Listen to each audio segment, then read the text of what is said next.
What road is it? You know me, you know it. Where am I further north of the previous video? What road are they? Should be what roads are they? Geez, I have to clean up my grammar. Oh my god, that's terrible.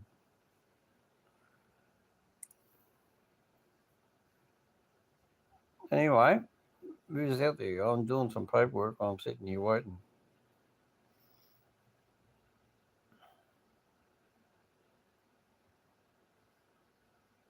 God, I hate this. Oh, look. What's this one?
Maybe I'm just typing something out.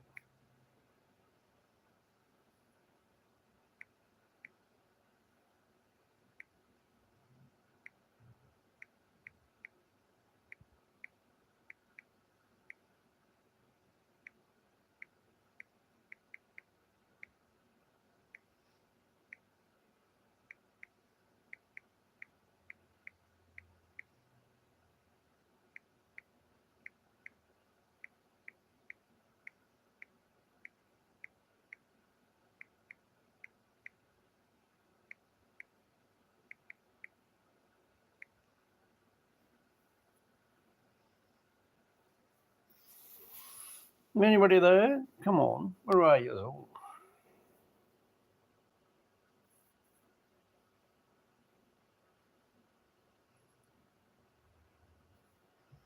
What are you doing? Come on, somebody's going to be out there somewhere. God, look at my eyes. Look. Yeah, my eyes are shrinking. No, I always got this big thing here. See all this here? That's all from stress. Yeah, I suffer from bad stress. Yeah. Having all you subscribers that don't talk to me. Got you on that one, didn't I?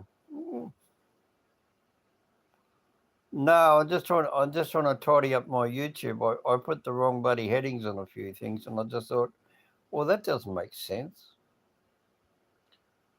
Right, let's do this one. Where am I up further north of the Where am I? Boom. Then it should be a question mark, shouldn't it? Up further north of next, but not previous. Because when you load them up, next video, what road are they building?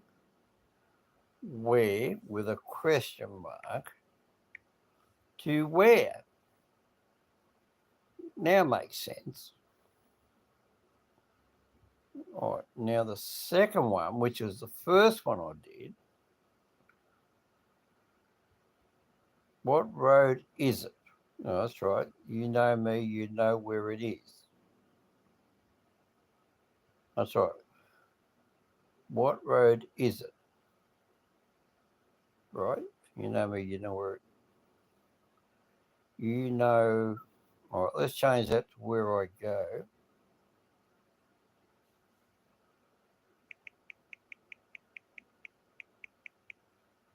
know where I go,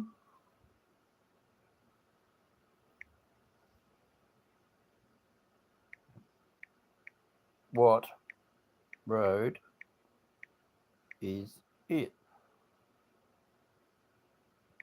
Makes sense, doesn't it? Yeah, that sounds better. Anyway, so 4 people on one, 2 on the other. Yeah, my eyes are open. But when I look down, it looks like my eyes are shut. So I go to sleep waiting for you to talk to me. You know, I done a live stream about 2 hours ago. It's already got 21 views. I know it isn't. 5 views. Gotcha. My buddy Howard, look, he got me again. He got me in bed. Oh, bloody Howard. My eyes look puffy. Just have a look in there for me, will you? Just tell me. Hello, Crouton. Who else we got? We've got Hello Jack over there, Seattle Jack. We've got Crouton B and her brother. And we've got Howard up there in Maine. I think he's in Maine, northeastern America. And we've got Chris, and we've got Chris, and we've got Bobby Ruddick's son now. Yeah, I was a kid. I used to sit on Bobby Ruddick's lap when I was a kid. He's a train guard. He used to work with my dad. Met up with his son on the Facebook. I think he's subscribed now because my subscriptions went up since I told him.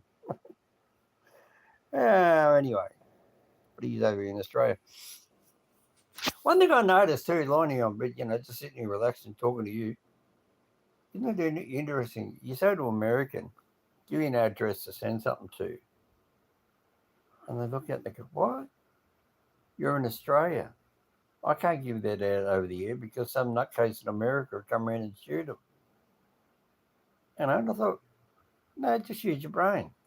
To say like, oh, you could go down your local auto electrician, motor mechanic, could be a corner shop. I don't know how it works in America, but I mean, there's going to be a shop open somewhere that's open during postal hours. And the postman still delivers packages there.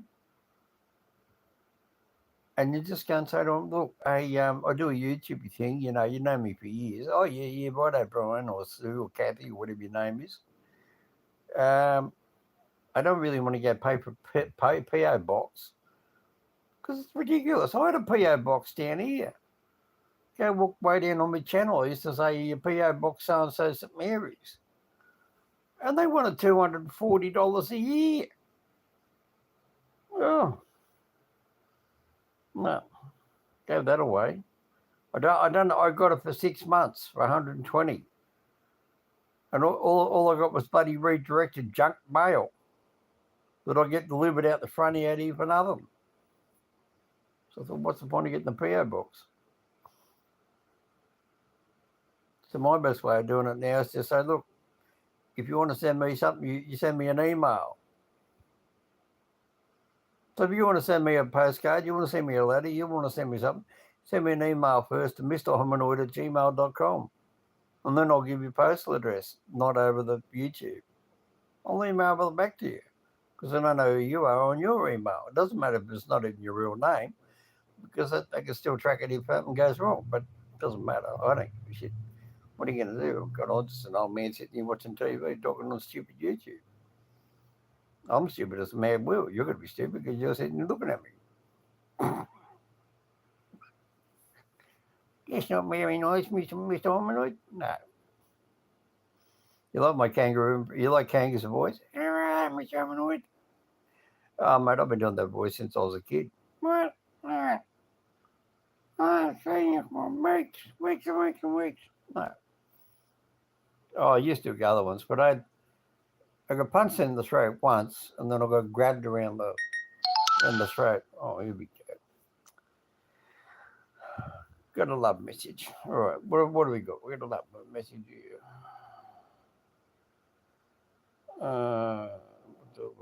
What?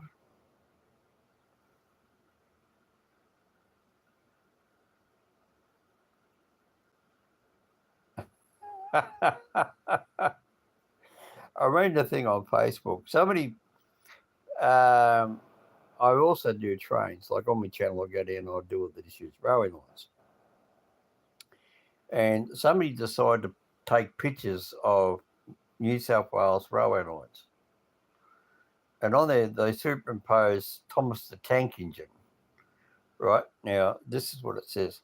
Thomas is thoroughly annoyed and still carrying a hangover after Percy slipped some antifreeze into his feed water, which is the feed water, so water goes from the water tank into the boiler.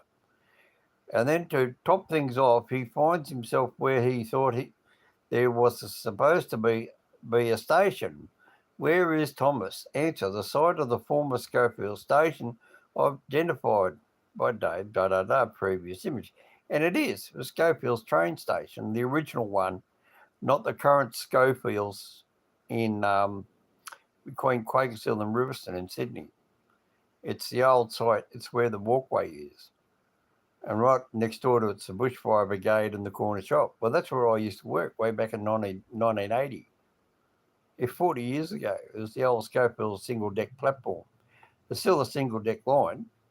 I'll show you. Look, you can have a look. It says a great big walkway. I think you can see it. And that's what it is. So they just put a little... That's the actual working railway line, but somebody just superimposed Thomas the Tank Engine on it. I think it looks rather cute. Still carrying a hangover, blah, blah, blah. What's all the other comments? Looking for a Snickers with that attitude. Get it? See, in Australia, we have a thing called the Snickers bar. And when you go and take a Snickers, it makes, I'm okay, I'm happy now. You mean there used to be a station there? It's a yeah. You got it right. Then I wrote, yes, it's a former Schofields. I worked in 1979, 1980. Did anyone find my bottle of Bundy? I left there. And then I got a great big thumbs up on that one. And then Shane comes in. You Schofields railway station is where the old aerodrome used to be. I lived in Schofields from 1976 to 1994. Yeah, I know Shane did. Yeah, hello, Shane. If you're on the channel, give me a thumbs up or leave me a comment, Shane. Shane, is your dad, Bobby, used to be a guard who lived in Schofields. And then he writes back and he says something, oh, you know my family well and all this sort of thing. And yeah, I do. I went to his father's wedding, actually. I was an 11-year-old kid. Yeah, I remember sitting there watching Bobby get married. I'm pretty sure it was Bobby, because he lived right next door to where they had the wedding reception. Schofields. So, you know, they all sit there and get pissed, and he just walked next door and he was home and sort of thing. And we'd all have to drive home. We had to drive from Schofields back home to Richmond and Windsor and Blacktown and everywhere else, you know, Riverstone. And anyway, so who's out there on the channel? Let me have a look. I said, is anybody on the live chat? Anybody there? Come on, say hello. Don't be shy.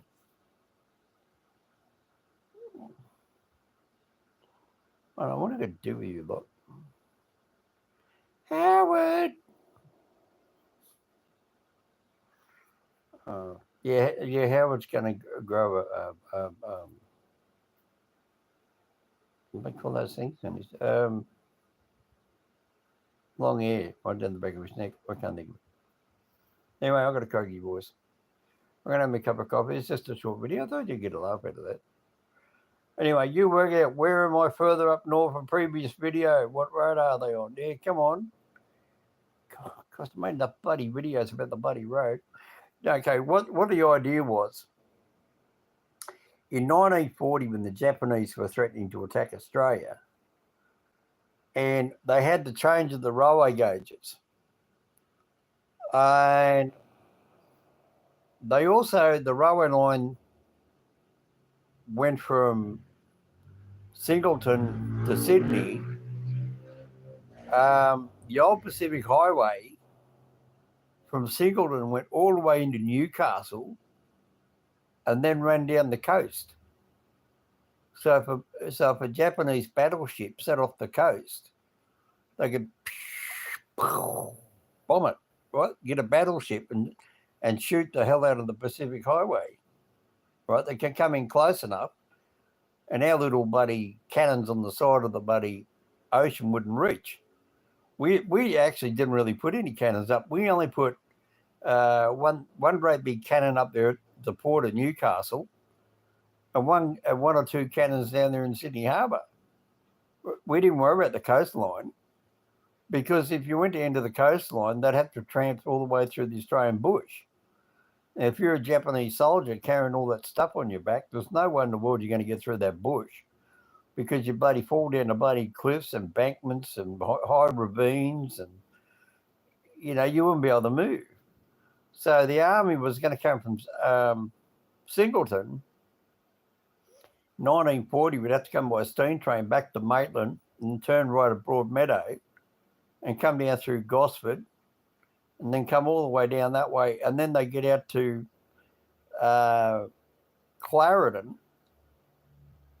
and then they'd have to walk across and go across the road and try and get into the airbase. See, but no, but then again, if they drove down, it'd be slower, because if they drove the truck from Singleton back into Newcastle, that was still a pretty quick trip back on the old Pacific Highway, a New England highway. But once they hit the Pacific Highway at Hexham, where it changed its name, it becomes the Pacific Highway and the New England Highway. The New England Highway and Pacific run on top of each other when they come into Newcastle. People don't realise that. And then it turns right as the Pacific Highway at Charleston, and used to come down through Budgie, Wyong, whatever, Gosford, and down on the coast, right up, right next to the beach, and all the hills and all the bends, and, and the army would be going like this. It'd be doing a great big long round, and they're going up and down hills and round and bends and round and round and round and round and round, like this sort of weekly sort of like my finger. And then they come all the way out into the rap base. You get it what I mean? Just like a great big bloody... Right, so those two videos behind this live stream, the black and white ones, that's them building the road. So what they did was, they said, right, we got one road goes from Windsor to Singleton. But the problem is, the road in the video is down next to the river. And it goes over the old wooden bridge I recently just filmed that got washed out. And then they had to go up a windy mountain road. And that's steeper than what the road was coming down the Pacific Highway down the coast. So they thought, well, bugger that. We'll build it where it's good. And they rebuilt it, see? So the original road used to go from, if you're not a Sydneyite, you probably won't follow it. But if you go and get your map out, go and get a street trick here. I can do it off the top of my head. It's easy for me. The original road used to go from the Gross River at Gross Wold, Yarramundi, Yarramundi, Yarramundi. And he used to go up there through Currajong, Comleroy Road, and all the way down to the Upper Colo Road, and then cross the Colo River and come up the Colo Heights Road, and then join up Colo Heights Road onto the Putty Road. And then the Putty Road used to go all the way right up there into Singleton. But the problem was the Warney Mountain Road or the Comleroy Road, which is one of my videos. If you go down and have a look, the heading is, I'll tell you, look at it now.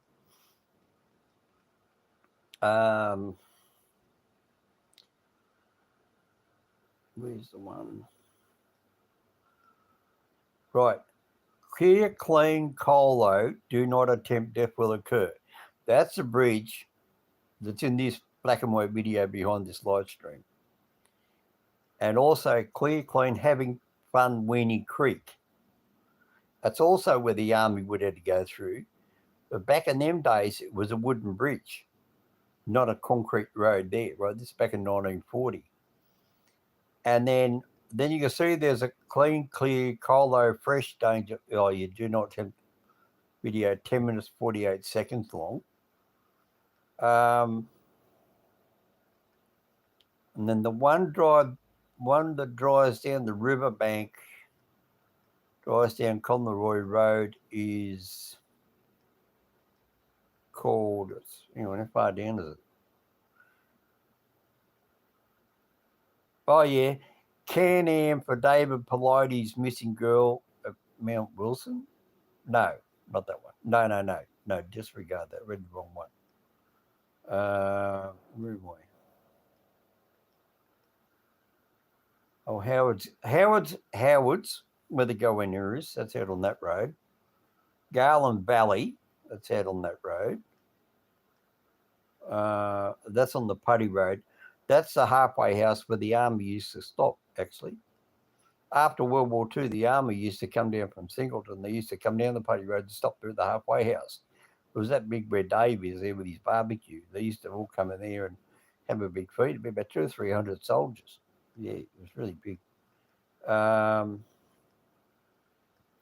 I'm getting close to it. Where are we? Australia Bulga free camping. Where's the other bit? It's another one. The one actually shows the road. I'm just looking for it. Right done with it.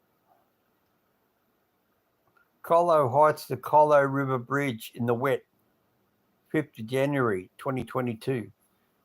Right? Go and look at that. That's where that black and white video is. Colo Heights to Colo River Bridge. That's the actual video. This black and white one is actually them building that road. Right? That's it. So it's actually, they're building it from the Colo River up to Colo Heights because they're going past all the big tall trees. But if you go look at the Colo Heights down to the Colo River Bridge, so what they did was they bypassed the upper Colo River Bridge and the Colo Heights Road, and they made a whole new road. So what they did, instead of coming down Conleroy Road down that way, they went from Windsor out to Wilberforce, which is already there, and the road went out to North Wilberforce, and then they started building the road from North Wilberforce, and they built the Putty Road all the way from down there. And that's why when I go on my videos, you see all the big rock faces with the dynamited all out, because back when they first built, that road wasn't there.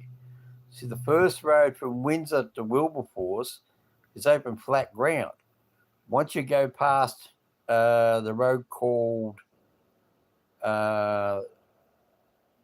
Stanix Park Road, Stanix Park Road. Once you go past that, you start following the Google Earth car. You see the big boreholes in the sandstone, and you see where the dynamite of the road out. That was built in 1940 from there on. And then that's where they got right down to the Colo River. And I'll show you that video.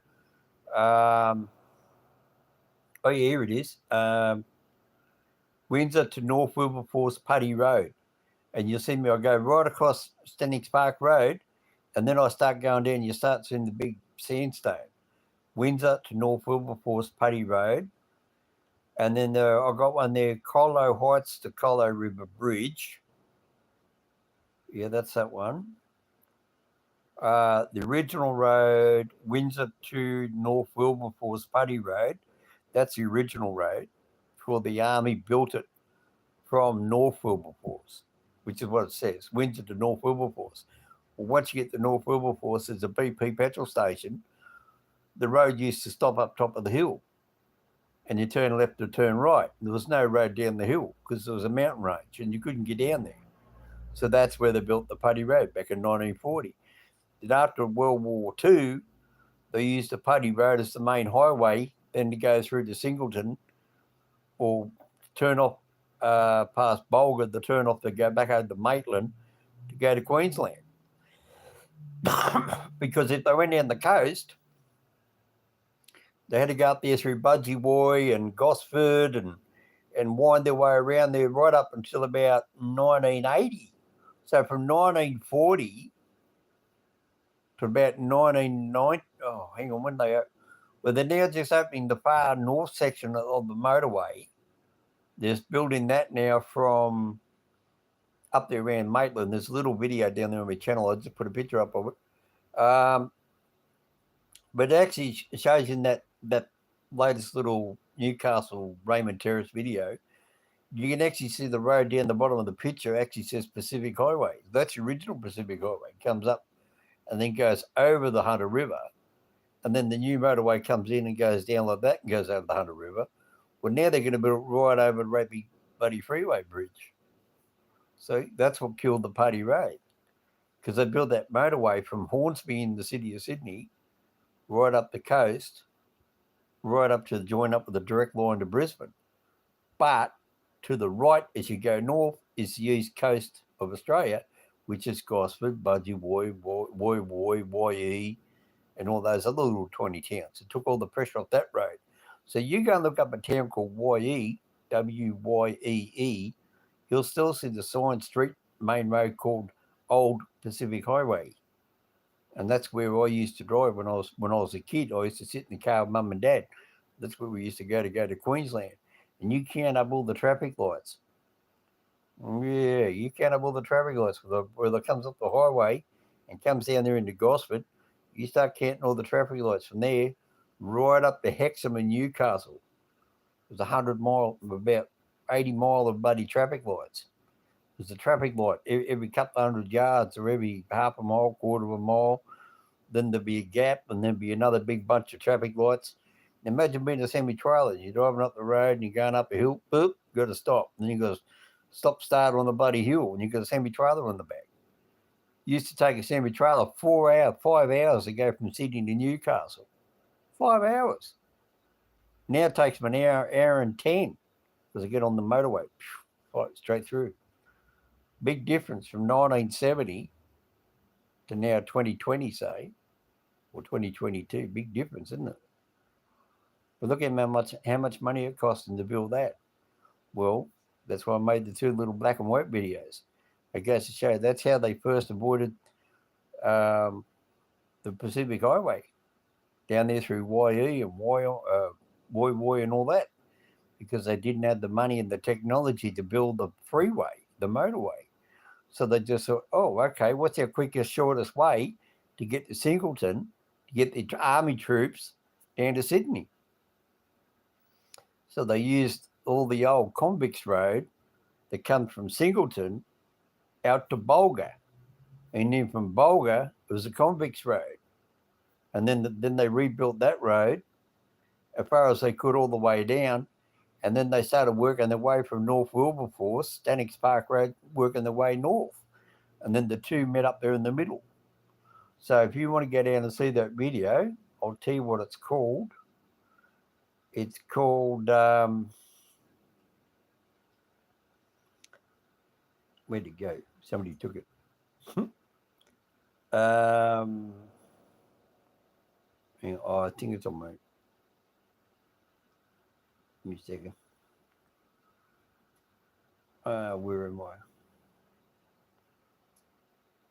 Where'd it go? Somebody took it. So somebody took my buddy. Oh, I don't know. What am I going to do here, Bucks?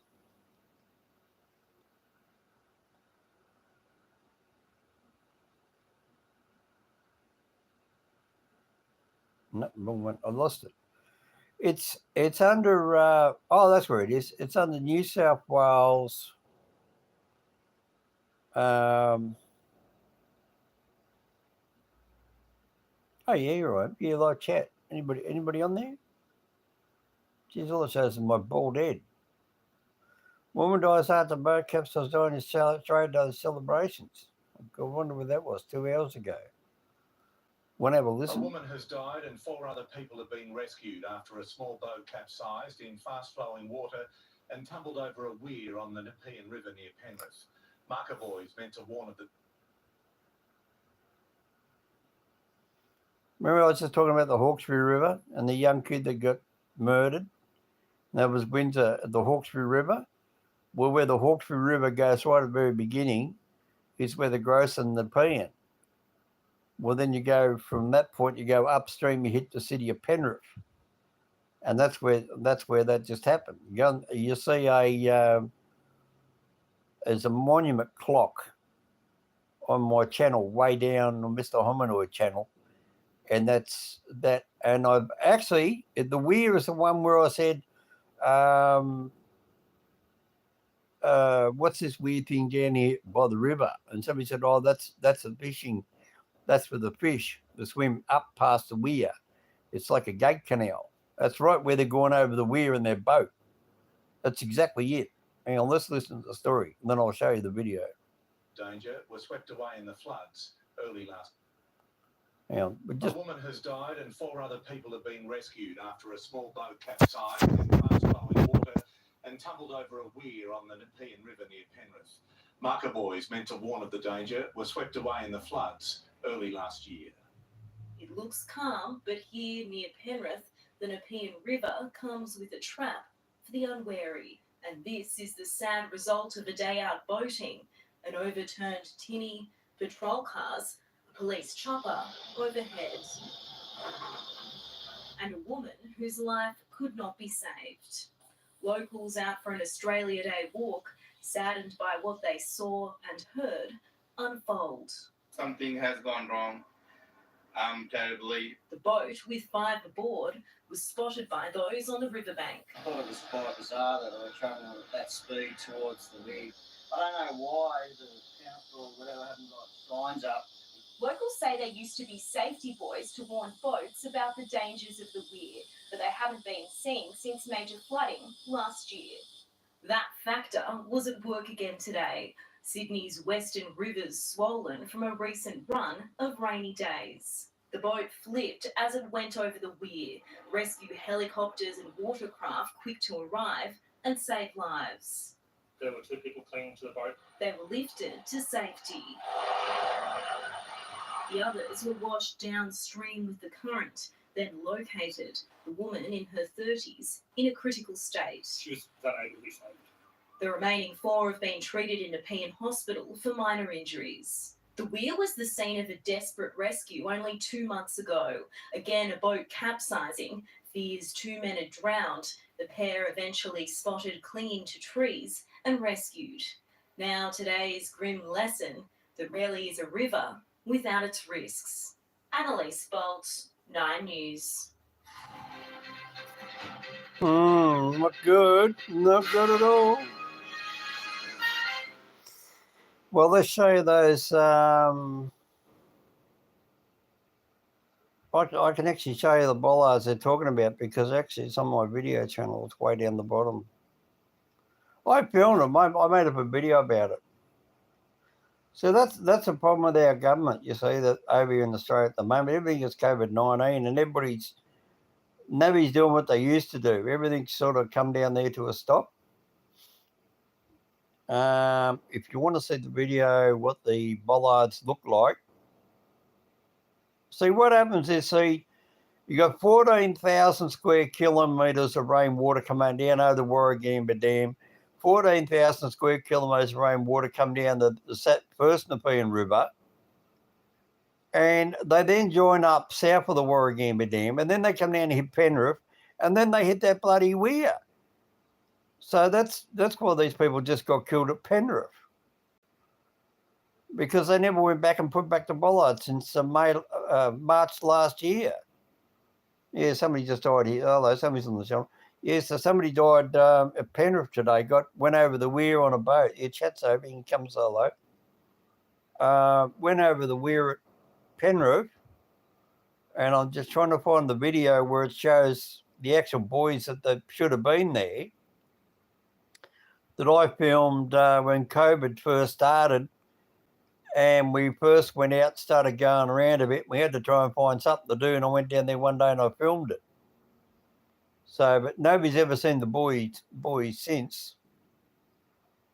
Oh man, I've got some videos. I think I'm down to about 200 so far. I've got to keep going.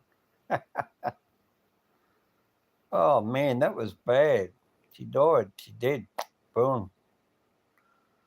Bloody common sense would have told them there's a weir down there. They should have known better. Oh, there we go. Here it is. Oh, I'll show you on the live stream. I'll put it on. Look. Where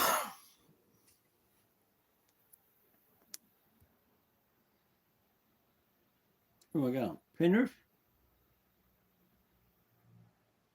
Look at this. Yeah, look.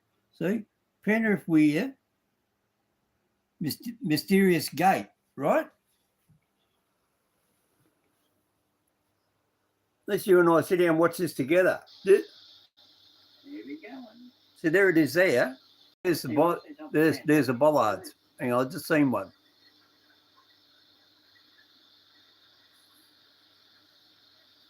Water is circulating. All this here goes under floodwater because this here goes about 2-3 metres underwater. You know.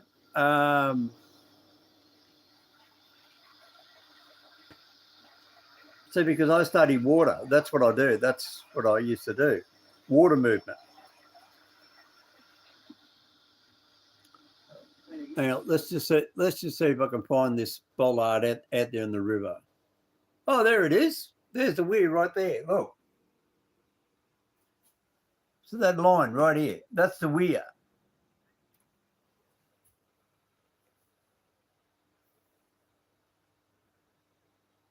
Now let's just catch up. See, look, that's downstream. Well, look, you can all go down there and watch it yourself. Penrith Weir, Penrith, Weir, WEIR, and Mysterious Great, GRATE. 1st of February 2021. There you go. Look at that. I told you it was about a year ago. And then the other one there is Explorers Memorial. Oh, Emu Penrith Walk Bridge. Yo. Go and look at that one. It's got this great big thing here. And you can actually see the weir. You actually see the buoys. One that this news article's talking about that disappeared. You can actually see them. You haven't lost my voice. Look, there's the weir there. That's the boat that's where that boat just went over. That's it there. So you can see that there now. And on that video footage of that one, right next door to it, Emu Plains, right? You can actually see the buoys down there on the river. You can actually see them. So when this floodwater comes down this Nepean River, this one here, the floodwaters come right up to here. So that goes right up to there. So these buoys just went away. They're gone. Anyway, that's it there for me. I'm going. Oh, hello. Someone's on the channel. Hello, who's there chatting? We're just talking about somebody got washed away today out of Penrith. Talking about my videos. I've actually got footage of where the boat went over the edge. Yeah, a boat flipped over a weir and the lady drowned. We'll have a look. Show you. See? The boat went like this, right down there. And she's dead. Died 2 hours ago. Died a couple of hours ago. Australia Day weekend. Yeah, great, isn't it? Can't win in this world. I knew it were coming threes. I said that before. We said we had the little girl got murdered down on the Colo River. Oh, well, she got murdered up at Mount Wilson. Her body got thrown in the Colo River. Always comes in threes. The other one was a guy decided to jump out of an outboard motorboat and swim back to a houseboat. And when he got to the houseboat, instead of getting out of the water, he said, I'll dive down, I'll grab something. And he never come up. They still haven't found his body. That's a week ago. And now we've got this one on the same river, the same Hawkesbury River, which is actually called the Nepean because the Nepean joins up with the Gross that comes to Hawkesbury. The same water's going to run down to where he drowned. And I said, Penrith, and now she's gone over the edge there in a boat, an aluminium boat. Unbelievable. For you that's just joined the chat, I'll put it on again. Watch. This is what just happened today. And 4 other people have been rescued after a small boat capsized in fast-flowing water and tumbled over a weir on the Nepean River near Penrith. Marker buoys meant to warn of the danger were swept away in the floods early last year. It looks calm, but here near Penrith, the Nepean River comes with a trap for the unwary. And this is the sad result of a day out boating, an overturned tinny, patrol cars, a police chopper overhead, and a woman whose life could not be saved. You're dead. Locals out for an Australia Day And that's walk, exactly where I saddened walk. by what they saw and heard unfold. Something has gone wrong. Terribly. The boat, with 5 aboard, was spotted by those on the riverbank. I thought it was quite bizarre that we were travelling at that speed. That's exactly where I go walking down. Right there. Whatever haven't got signs up. Locals say there used to be safety buoys to warn boats about the dangers of the weir, There. but they haven't been seen since May. Like I just said, since the big floods March last year, those marker buoys have disappeared. We don't even know where they went. They went down the Hawkesbury, down the Nepean, down the Hawkesbury, and we there it is. Oh, missed it. Yeah, I'll come back to it. Just for you, I'll come back to it. Here it is. Watch.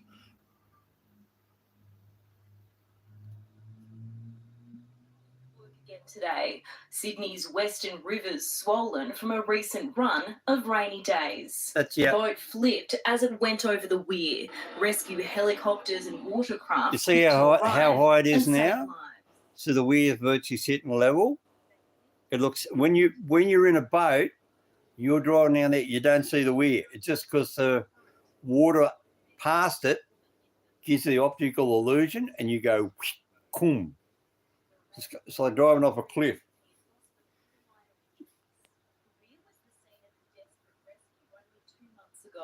Again, a boat capsizing. See, there's the marker These buoys 2 they're men talking about. drowned. The pair eventually spotted clinging to trees and rescued. Now today's grim There you go, look. lesson that rarely is a river without its risks. There it is. Annalise Bolt, 9 News. What a way to go. Man, that's bad. That's real bad. That's sad. That is so bloody sad. It's hard to, it's hard to believe. When I was a kid, I used to go fishing down there, and we never, ever used to worry about it. No, we used to just go down there fishing. There was no weirs. Just go down there, throw your line in. If you're in the water, you just wash, you can swim back up on the side. But now they built these weirs, build up the water pressure, and of course that turbulence, and then as it goes down the river, that turbulence is still swaying around. And of course then now, because the river can't wash itself out, you got all those trees growing in the river. You see what Warragamba Dam's done? Do you follow what I mean? Like if you here's a river, right? Let's say it goes from the bottom down the top down the bottom.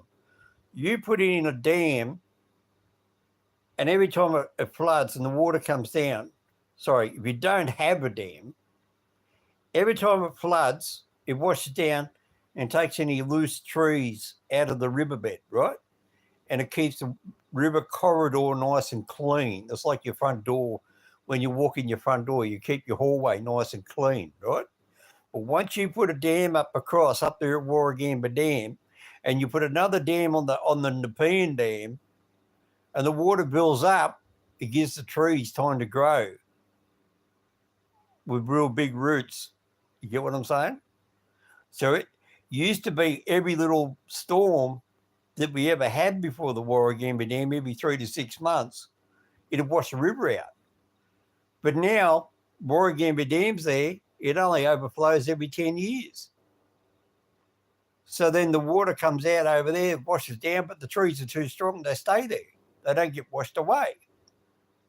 So the council thought, we'll go build a weir at Penrith, down from the Warragamba Dam. We're going to build up the water level because we want people to stay in Penrith to use the boat ramp and go fishing and everything else for recreational use. And the weir is built at the northern end of the town where it heads north to form the Hawkesbury. And past that, it's pine trees out in the middle of the river. And that's what you just seen. Those pine trees are out in the middle of the river. And that's why people get drowned, because they built a bloody weir for recreational water skiing and fishing and swimming. But the council should have put those big yellow marker buoys back in. But where are they? Why didn't anybody hand them in? Why didn't anybody ever find them? I reckon they'd probably be stuck up there in the bloody tree somewhere between Penrith and Agnes Banks. Because if they went down south, they went down further south, another council would have picked them up. Because they would have been floating down the Hawkesbury River, and the council would have come up there, and they would have got tangled up in the Roads and Maritime Services ferries, because they've got ferries down there with cables going across the river. So those marker boys would have come down and hit the big steel cables going across the river. So they must be somewhere just up here somewhere, stuck up there in those big pine trees, stuck in the buddy between the Penrith Weir down to the North Richmond Bridge.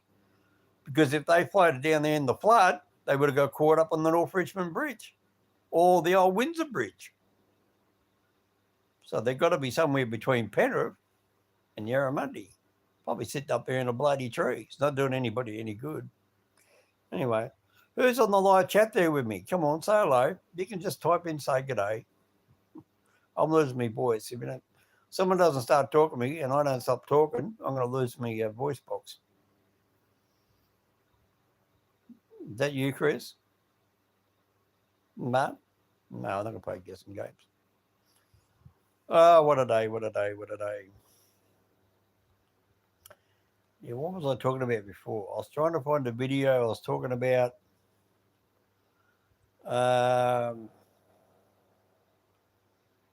whatever. I can't remember now. What was I talking about? Hang on, what's that one? That says floods. Oh God, there's me with beard and long. Hey, you want to see Mr. Omanoy with a beard and long hair? This will shock you. Don't I look like a bloody hillbilly? Have a look. Look at the beard on it. Look at it. I look like I'm 100 years old. Look, I'm half asleep. Oh, good me. Leave me a comment. Do you think I look better with a grey hair and a beard, fluffy hair, or do you like me clean shaven? Some smart, I think I'll leave me a comment. I don't mind. Yeah, I got a thumbs up. Thank you. Thumbs up. Is that a thumbs up? You want the hair back, do you? Yes. Okay. Who's on the chat? All right. Somebody's coming in. Oh, Bambi. Hey, hello. It's me. Oh, hang on. Whoop, come back. Whoop, where'd it go? Oh, and we got Senpai Productions. Hey, how are you? Senpai? Is it? How do you say it? Senpai? I don't know why it's not staying on. Well, we've got Bambi there as well. Hello, Bambi. Bambi Samba. Yeah, we call yourself Bambi. So how's Bambi going? Did you watch on the news? Just had a lady drowned over there in a river. Just randomly opened your live. Yeah, I've been on here now for 48 minutes, Bambi. Where you been?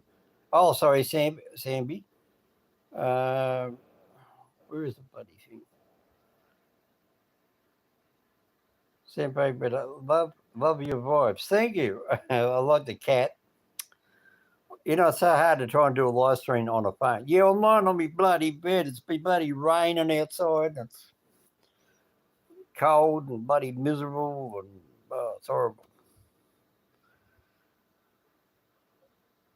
Yeah, me listening to you. Yeah, I know, Bambi. I know you're always listening to me. And I read all your emails too. Don't worry, I do read them. I can't respond to every single email I get. I just say, oh, you're okay, send you back an okay, or, you know. But Bambi's, where are you, Bambi? You're over in Belgium? Netherlands, I think. Yeah, the Netherlands. Oh, hello from India. Oh, Senpai is in love from India. Oh, that's good. Thank you. So which part of India? Bengal, how do you say it? Bengal? What's another? Well, I usually know India. Which part of India are you in India? I seem to be getting a lot of Indians lately from Belgium. Yeah, you know what? I did say Belgium, and then I said the Netherlands. All right, Bambi, don't rouse on me. Yeah, all right. There, Bambi. Look, right, you happy now? Near Himalayas, it's super cold here. Oh, Senpai. Where are you? Up there. Oh, so you're up there in the near the Himalayas. Ooh.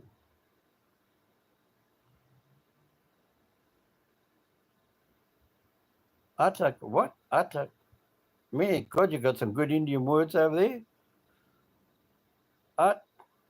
Tar Akhand. Yeah, right. Okay. It's cold. It's cold, is it? Well, I'm sitting over here wearing a bloody t-shirt and been stinking bloody hot and it rains, mate. So I'll swap you anytime. India's a nice place too, says Bambi, by the way. Senpai? Senpai? I think I'll say Senpai. I think that'll be right. I don't know. I'm not very good with Indian names. Well, I hope you subscribe to the channel there, Senpai. Senpai. I do a lot of the historical stuff over here in Australia, and I also travel around New South Wales, which is the eastern state in the middle. So you got Queensland in the top, New South Wales is my state, a little tiny Victoria down the bottom, and in the state of New South Wales, we have the capital ACT, Australian Capital Territory, which has got Canberra, Australia's capital territory. That's what they call it, a territory, right? Yep, Senpai, it's a Japanese word. It means teacher. Oh, you're a teacher too, are you? Senpai. Oh, hang on. Sensei. Oh, sensei. Oh, got you now. I bet he's going, yeah, is that right? Sensei. Ah, because that's what they teach in karate. Oh, he's my sensei. Did I get it right? Tell me, is that right? Sensei? Did I get the right pronunciation? Yeah, well, it's freezing cold. And I think Bambi, she's over there in Belgium. I think she'd be freezing cold too. Bambi, have you got the heater on? Have you got the wood fire going?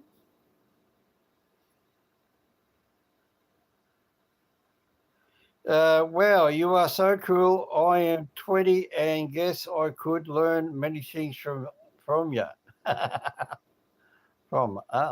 Yes, sensei. Yeah. Yes, I forgot my translation of Japanese words in English. I used to say different Japanese words when I was in the hotel industry back about 30 years ago. We used to have Japanese tourists. And I'll tell you a true story. It's got a pen and paper. You can go and look it up. Right? I've got a photographic memory, Sensei. 220 Goulburn Street, Goulburn Street, Sydney. Now, it's in the corner of Surrey Hills, and it was called the Waratah Inn. It was a hotel chain. It's now called the Waratah Apartments, and it runs down off Crown Street. And I worked in there about 1982, I think it was 82, hang on, 84, 80, 86, 80, when we had a big recession, 88. So it was 87, 1987. And before the big recession, we had a lot of Japanese people coming out to Australia, and they bought up all the golf clubs. Japanese went mad about golf clubs. Oh. I love a live chat. I know you do, baby. Good. Okay, all right, we'll keep it going then. You're lucky I charged the phone up. I'm not using my computer. I've got my hand phone, just my phone. It's a lot better picture. The computer's no good. It keeps dropping out. Anyway, so I was sitting down there. I was doing my rounds around the hotel and that. I used to do the nighttime cooking. And a guy called Dave, who I went to school with, was our hotel security guard. Anyway, I got a call to take some wine up to these Japanese people up on level 15 or something. And I said, okay, and so I went down the bar, and Dave had the key to the alcohol, see, because he's a security guard, see, because there's thousands of dollars worth, tens of thousands of dollars worth of alcohol. See, when the bar shut at 2 o'clock in the morning, mate, there's bottles of champagne in there worth $1,000. You know, I mean, talk about $1,000 in 1980s, you know, $2,000 now. And they ordered a bottle of champagne, and Dave said, "Well, which one is it?" I said, "Oh, blah blah blah." He said, "Oh, yeah, that's a $250 bottle." You know, back then it's like $500 now. You know, so I thought, "Oh, all right. Well, these guys got plenty of money. Oh, you know, I'll line this one up." So I grabbed me tray. I put a nice white serving piece of paper on it. You know, the doily sort of thing. And up I go, have me smile, and I put a nice little white tea towel over my left arm, and I carried the bottle up, knocked on the door, had the glasses turned upside down like you're supposed to, and walked inside with the security guard. And then I handed out the glasses. I went, here's yours, here's yours, here's yours. And then I popped the cork, and there were two Japanese men sitting there. The two Japanese men were sitting there.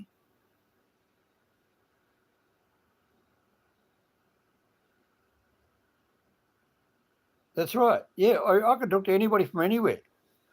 I was a cab driver 17 years, Bambi. You know, what are you doing in a cab? You pick up at the international airport. You pick up people from all around the world. Doesn't worry me. Anyway, so these two Japanese guys are sitting there just wearing their white underpants. And their, what do you call it? Bathrobe. And the ladies had one had a red and one had a gold night dress, Japanese type night dress, and the bathrobe as well. And they're all sitting on the floor, and the tables and the chairs were pushed over in the corner. They sat on the floor because that's the way Japanese like it. So I automatically knew who the alpha male was, the man himself, you know. So I poured him a little bit of champagne first, and he drank it, and then he looked at his wife. So then I gave her some, and then I gave it to the second man, and then the second woman. And he goes, "Oh, yeah. I said, "Yeah." And I said, "Oh, arigato." When I finished, I said, "Arigato. Arigato. I mean, thank you, bye-bye, thank you." Or I think my Japanese memory right.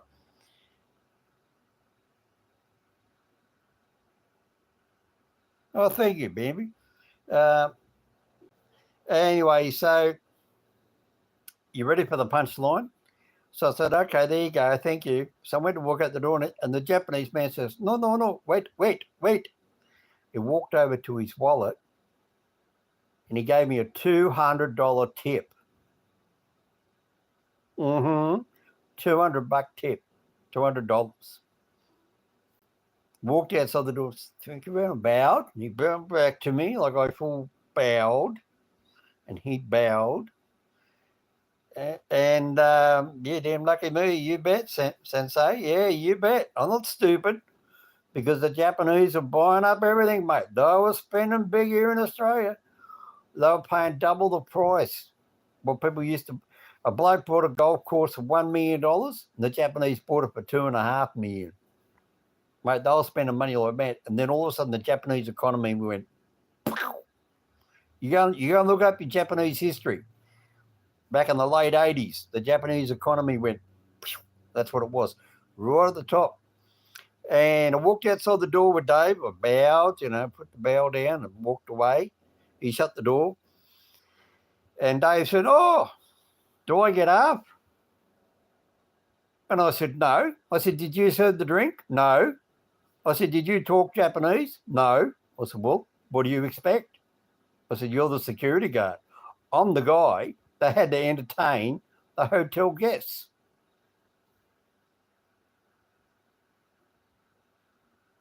Okay, yeah, he's in bed, Bambi. Mr. Dog's in bed. It's about 11 o'clock at night over here. Mr. Dog, he decided to move house. He moved up the backyard and he made himself a nice little cubby hole up there in the back shed. I don't know why. He's got a bed out here, but he sleeps up the back shed. One of the car, I've got a car blanket over a car banded on the ground. He sleeps on that now. He likes sleeping up the back because it's hot. It's too hot. He sleeps up there. He's on concrete, undercover.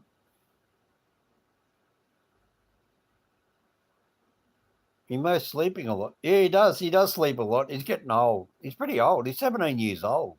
He's a pretty old dog. So, what else has been happening? What's Bambi been doing? Bambi, you've been out partying? You've been a good girl? You've been out partying? You've been out drinking, socialising, skiing? What have you been doing? Riding a push bike? What do you do? I want to see what Bambi does. Sensei, what does he do?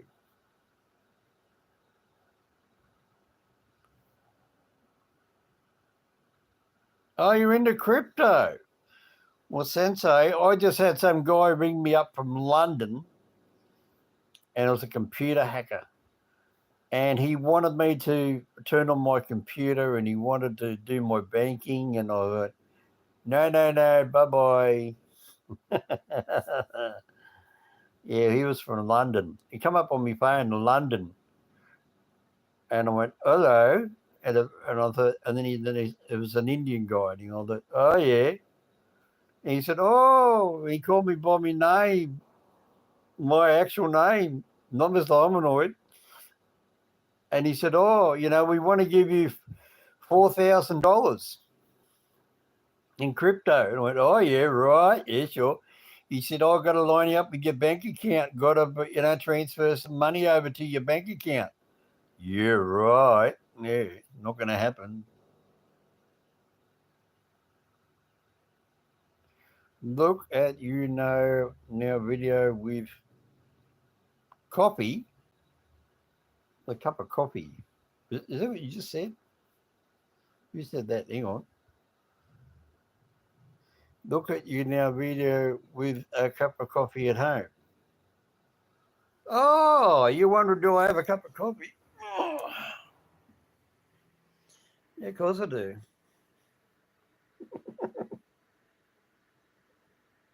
And now it's empty.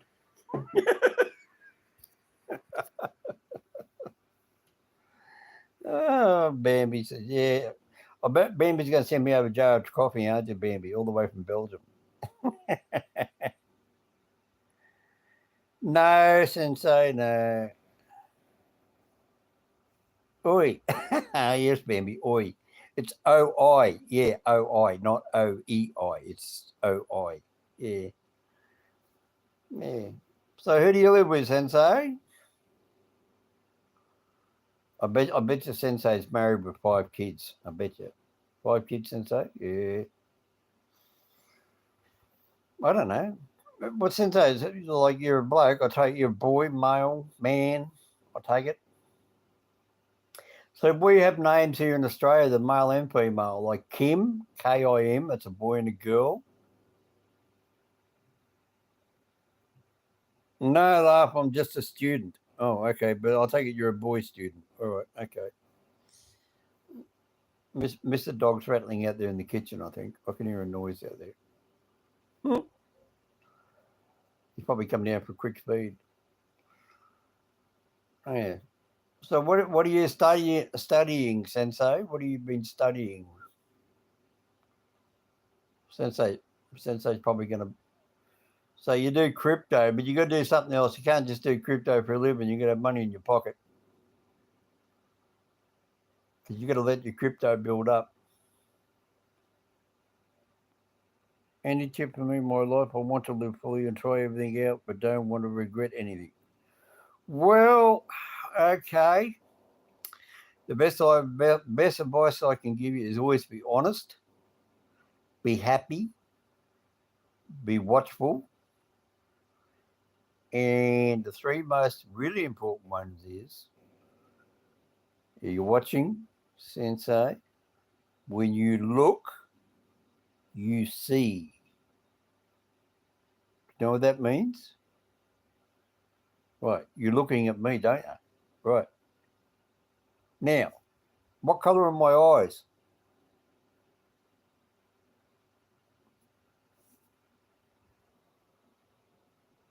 They're brown. See? You've got to look and you've got to see. And you've got to hear and you've got to listen.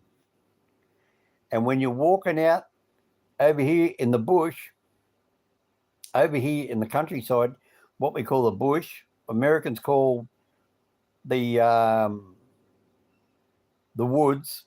I don't know what you call it over there in India, the jungle. I don't know. You learn to listen and you learn to hear. So while you're hearing, you learn to listen. You listen for any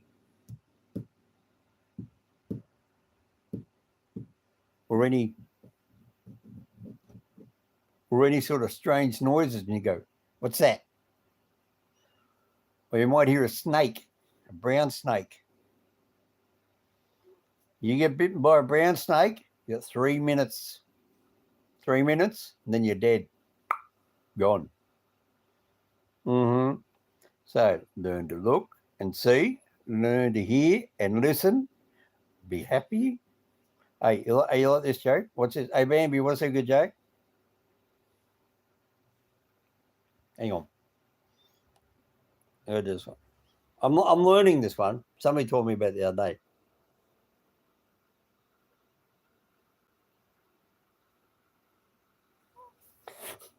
You gotta pull your lip down. Gotta have you and beware of snakes, yeah.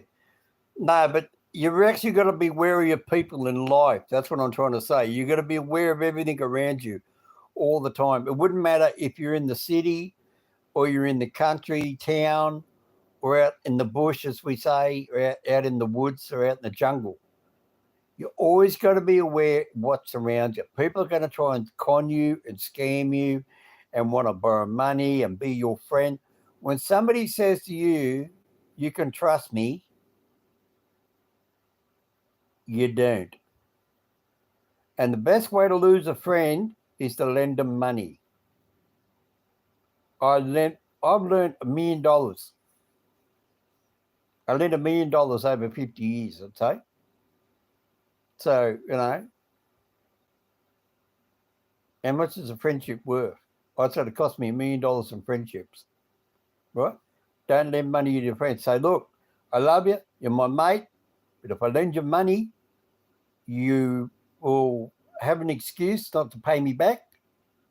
And then we won't be friends anymore." And that nice, pure friendship is gone forever. So don't ever lend people money. If you lend people money, if you're going to give your friend money, you give it. You say, "Here it is, take it. I don't want it back." And then you'll probably lose them again. That's right. Okay. Yes, they are very deep, Chips. Very, very deep from the heart. Because I have lost so many friends. I have lost 45 friends to one person. 45 friends to one person because he has money. And they went over to him. And you know what? They're still not with him. But they won't come back to me because they feel embarrassed. And then he comes around and says to me, this ex-friend, and says to me, "Oh, well, all these people owe me $250,000. I said, "But you lent them the money. You lend people money all the time. He lends people money all the time. You've been doing it for the last 30 years I've known him. So if you go lending people money, you won't have any friends because they're not really friends, are they? If they're your friends, they'll get a job and they won't ask you for money. So they've got a job and you've got a job and you've got money. They should never ever borrow money. But if you have got money and they don't have any money, you're only hanging around you because they want money. And if you're in India, you know exactly what I'm talking about because you look at all those millions and millions and millions of people in India that are beggars. And there was street children hanging around the railway stations. Although they had a big documentary over here. We were watching it over here. Australian news reporters went over to India, and these kids are 12 years old, sleeping underneath a bridge, underneath a railway line, on a train track bridge. You know, it's just horrifying. We don't have that here in Australia.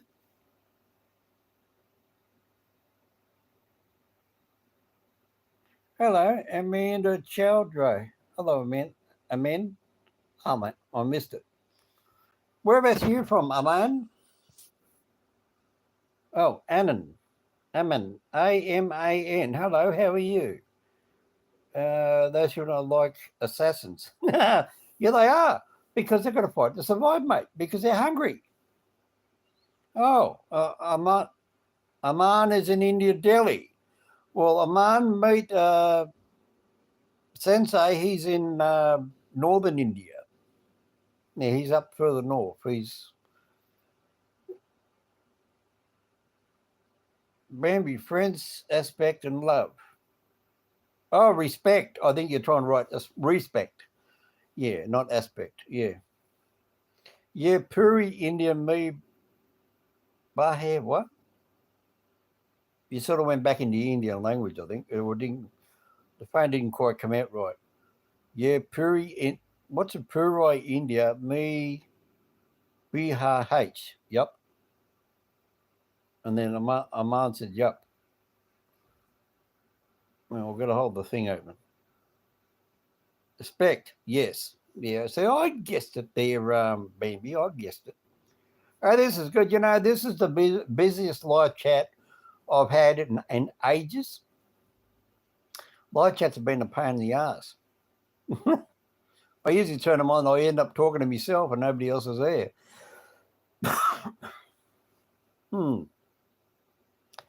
Yeah, it's just my chest playing up. No, it's not buddy COVID.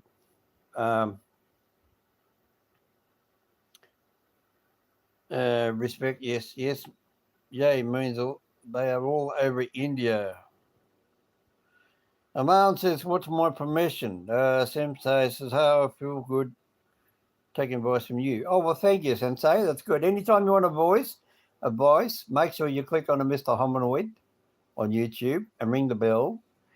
And you can always get me on Twitter as Mr. Hominoid. I'm on Twitter. Or you can get me, I used to be on, well, I'm on Facebook, but it's M Hominoid. M, not Mr. It's just an M Hominoid. What do I do for a living? I'm now retired to that other Aman. God, what haven't I done? You ready? You got your pen and paper ready, Aman? You ready to write them all down?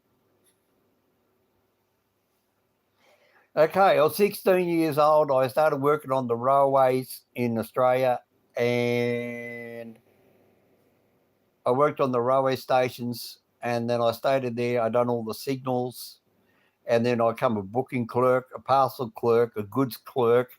I done a lot of clerical, in other words, mathematics in the head, no calculators in the head. Use the brain, add up.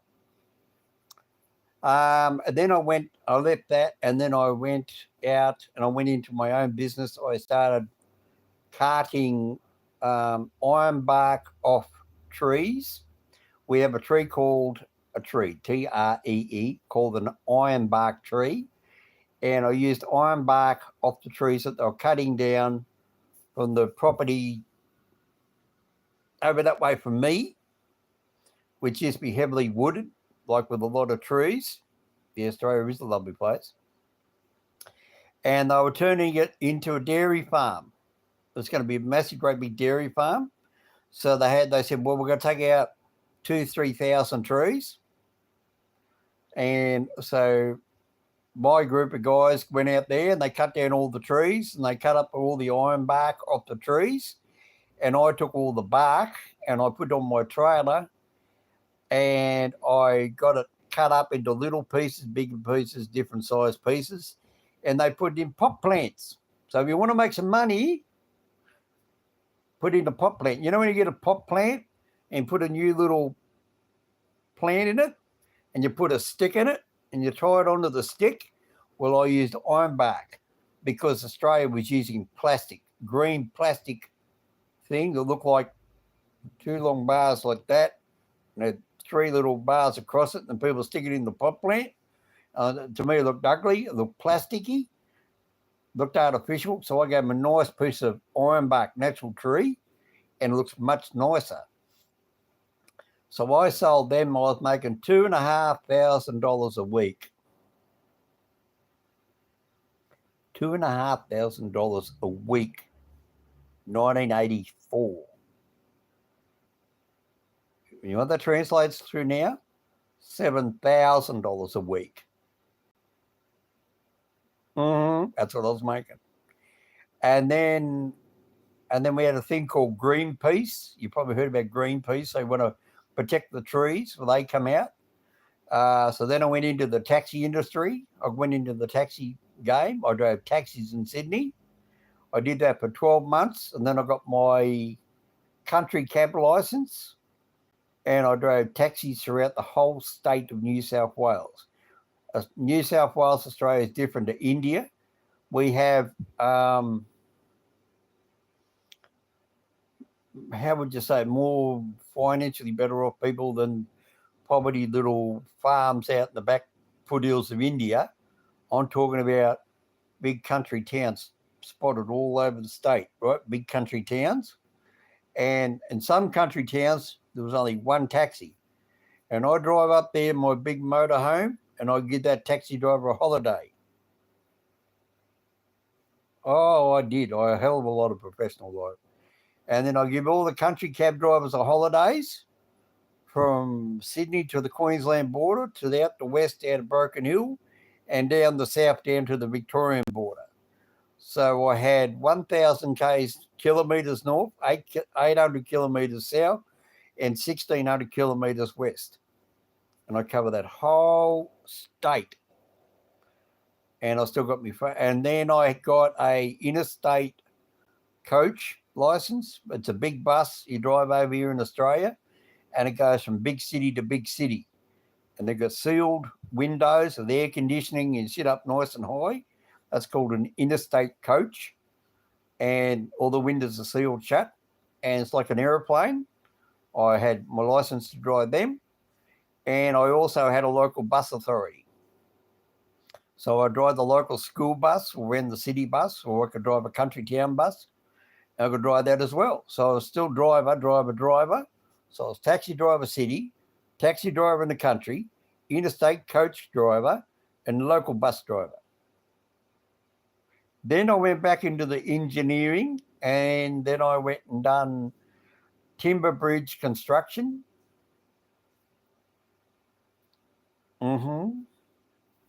What's that one? Aman? You crying or laughing? I can't see it. You died. Good work. I died? What do you mean I died? I didn't die. And then I got a job working for the railways again, and I went out to all the unused railway lines throughout the state of New South Wales. Something like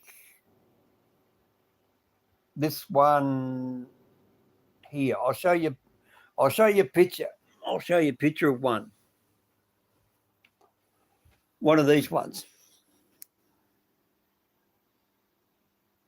One of these railway lines. See, you're out there in the bush with these things. See? So you got the Australian trees. That sort of bush, right?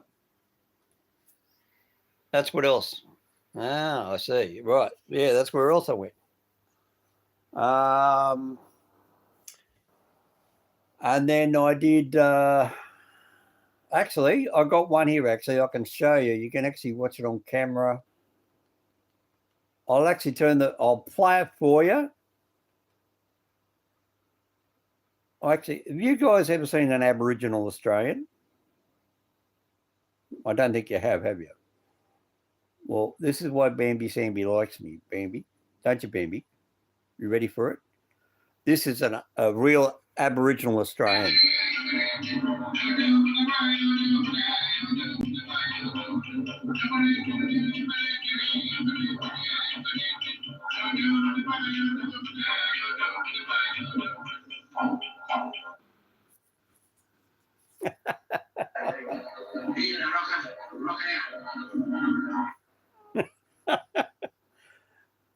Yeah, that's right. Well, no, well, they're live on the street in Sydney. What's another one? I'll show you one with me doing train tracks, right? This is me doing a train track one. You want to see it? All right, hang on. Oh, there we go. Whoop, went past it. Where is it? Where'd it go?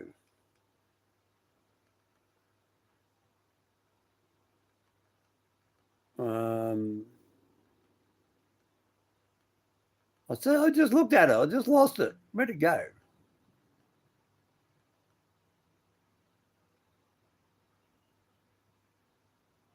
Go back down again. I think. I know what I did. I haven't gone up far enough. Hang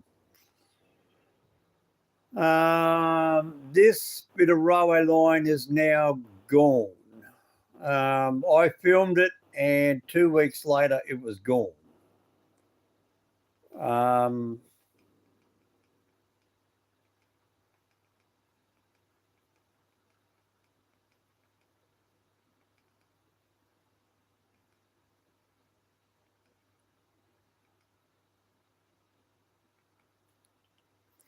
Right.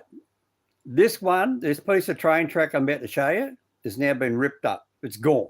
Right? What you're seeing now is history. This is history. Ready? Everybody, guess where I am.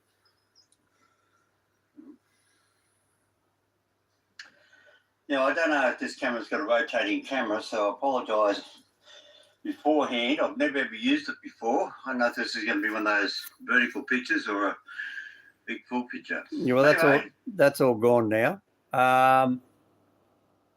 Here's a better one.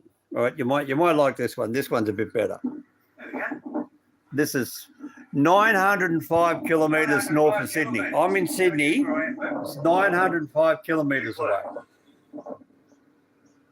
That is a railway tunnel.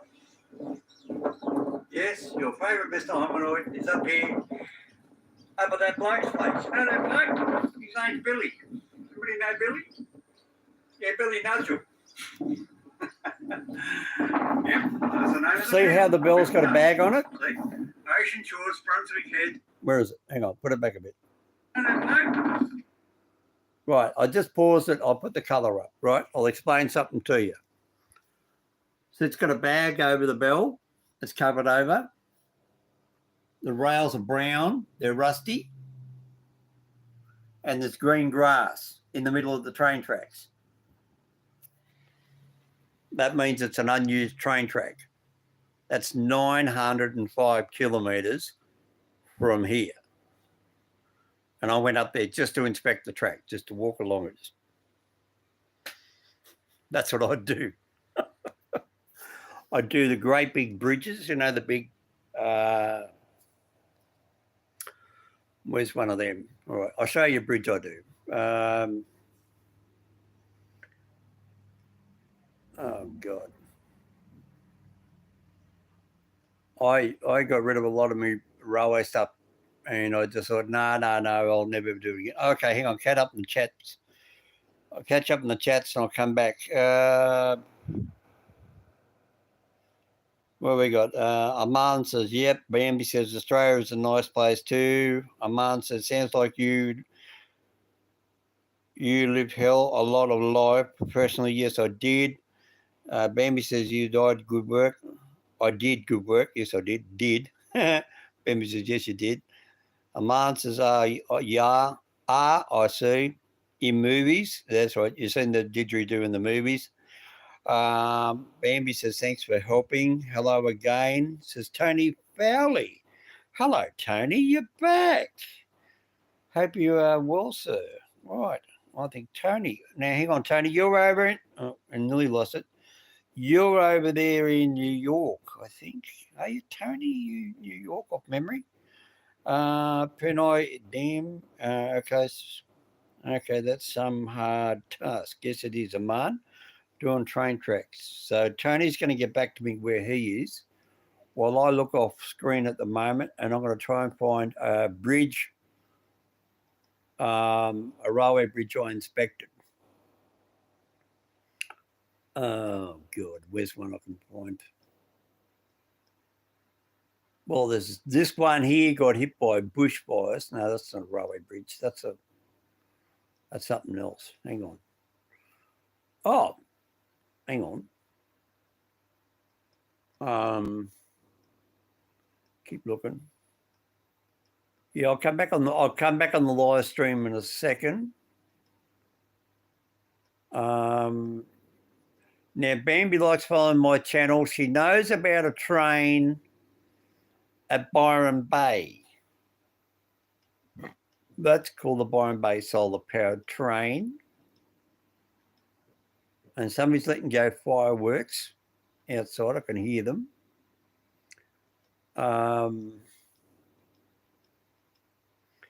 Man, where is this damn thing? Oh, here we go.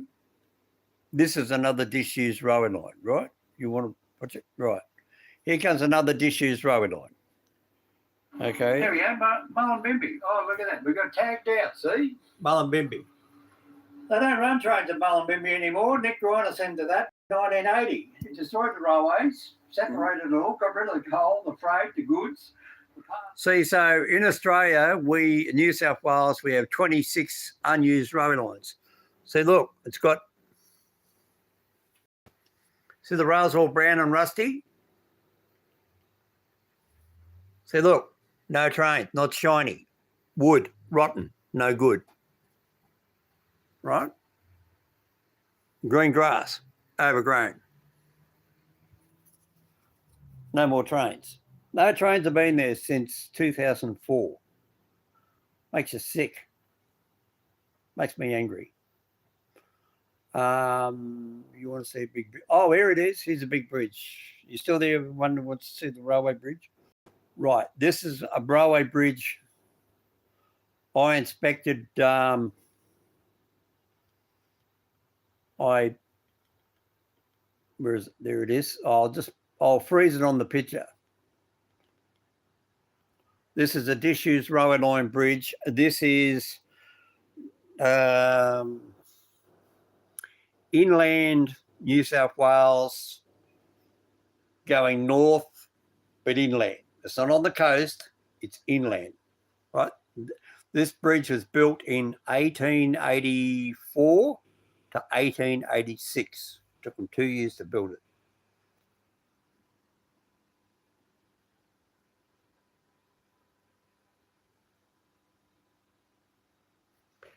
That's called a Queen's Crown. See? It looked like a Queen's crown on her head. You know when the Queen of England wears a crown on her head? Like that? That's what they call it, a Queen's Crown head bridge. I'll speed it up a bit. Right. All these bricks were hand kilned in 1884. Yes, handmade. Yes, it is. Yes, it is.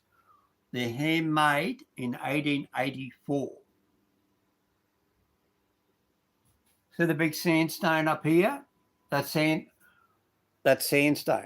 That's hand-cut sandstone. Right, it's not concrete, it's sandstone. 1884. So it's 140 years old. Yep. I'll go a little, look, show you what.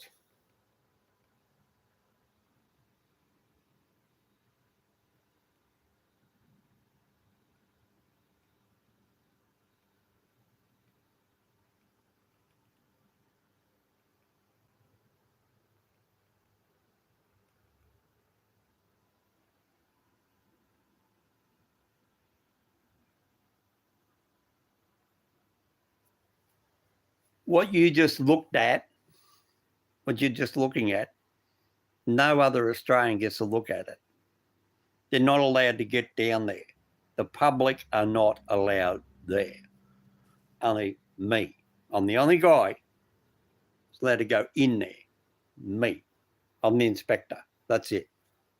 All that there. So no other Australian is seeing what you're looking at.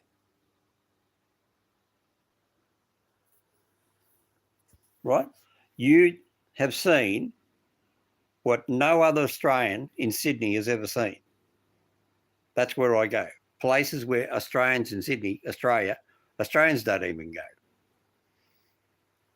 That's why I started up a YouTube channel, because I go to these places and people have got no idea. Hang on, I'll get a clearer picture. I'll just line you up a photo here. Right, now I'm going to show you something. No, I just go a little bit further. Right. You want to know how deep the flood waters are in New South Wales? A flood water? I can show you proof. This will blow your mind. This is in not the low-lying areas. This is in the high country, the high mountain country. You understand what I'm trying to say?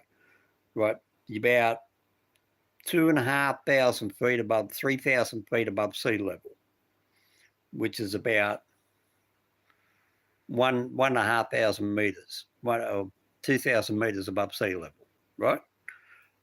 Now, I'll show you where the river is, and then you'll see what's sitting on top of the sandstone. It's floodwater debris. This is how deep the floodwater gets, right? So there's the water level now. There's the bridge. There's the bridge. And there's the floodwater debris. And there it is sitting over there on the other one. So from there, down there, all the way right down to there.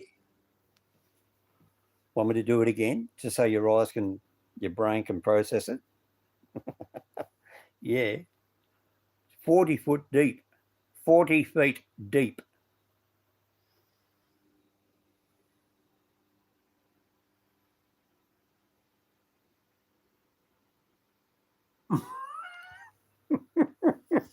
Pretty bloody deep, isn't it? So who have I still got? I've got somebody there. Who's there with me? I still got, you can make a document about these places. I did. I had 400 videos a month and I accidentally deleted them. And I'm not doing them all over again. I'm too old. I'm not going to get out there and do this. Too much work, too far. And too much bloody money. Yeah. So I'll play the video. You want me to play the video? I'll play it back from the start. You watch. You'll really see how big this bridge is. It's a quarter of a mile long. Can you make a documentary about these places? I could make a documentary, but I'm not really into that. Now, there's my little car there. Now, even Bambi knows that's my little car. There's the railway line up here. Oh, look there, I just pointed. Look, there you go. Look, there's the railway line. And there's the big bridge. And there's a gum tree.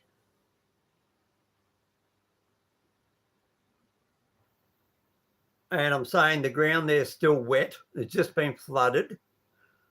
And that's how quick the water goes away. And you'll see the rocks on the ground. You'll see me point to the rocks that have come off from the bridge. See, look, there's water there. I'm talking about, well, I turned the volume down so I don't hear, I'm not talking over myself. So that's flood water running down the bank. There goes the truck. There you go. You just seen the truck. Then I'm climbing up the embankment.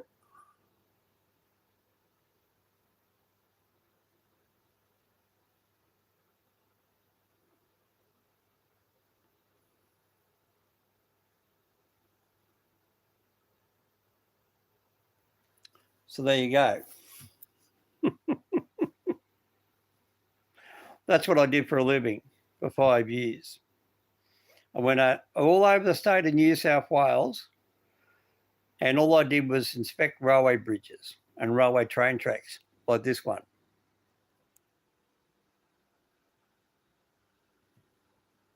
That's a train. And that one. And that one. That's my railway. I started up a railway museum. Yeah, it's a great big museum. You want to see my museum? Hey, you got to have something to spend your money on. Have a look. Probably doesn't. Okay, what that is, that's a big paper plan drawing.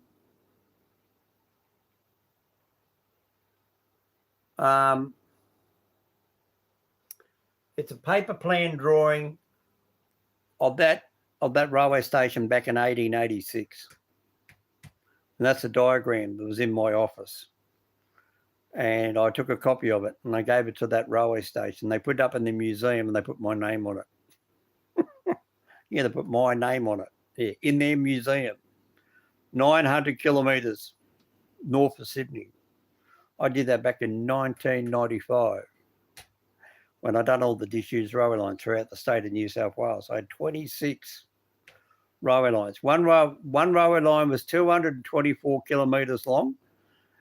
Another railway line was 50 kilometres long. Another one will be 86 kilometres long. Another one was 350 kilometres long.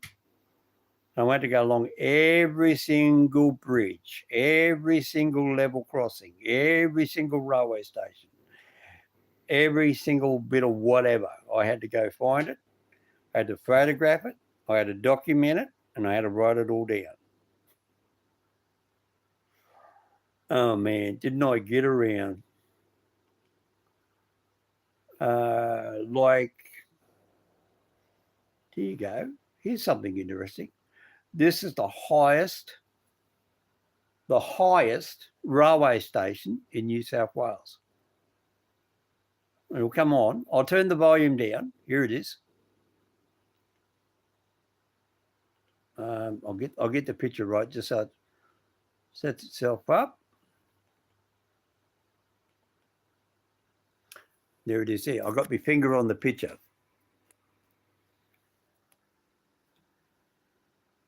(1,377 metres above sea level. Highest summit, 1,377 metres. And that's covered in snow. In the picture, that's a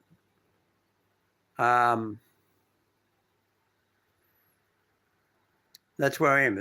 See, the highest summit. There's the train. That train is still running today. Yes, that train is still running. That's in a picture board. And that town is called Ben Lomond. And that's it there. So hang on, I'll just speed it up. We'll get over there to the train station. And there it is there. Ben Lomond. We'll see it again. I'll do it again. Watch.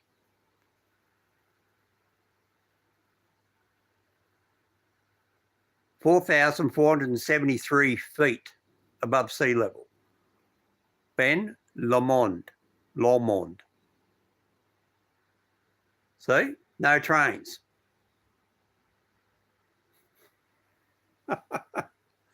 All right, I'll come back to the chat. I'll answer any questions. You got a question for me?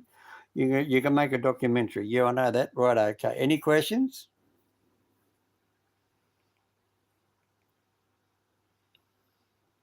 Ask me a question.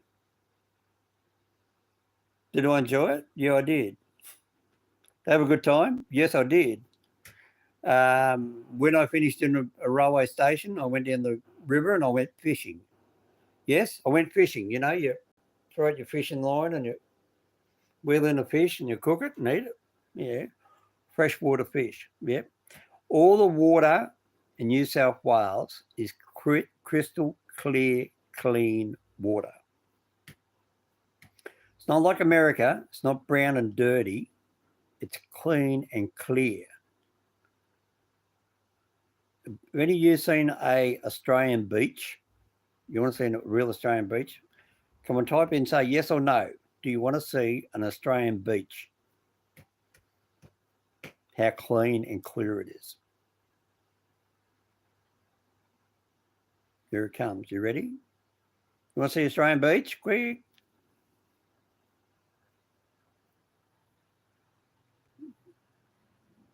All right, let's go for a walk together. You ready?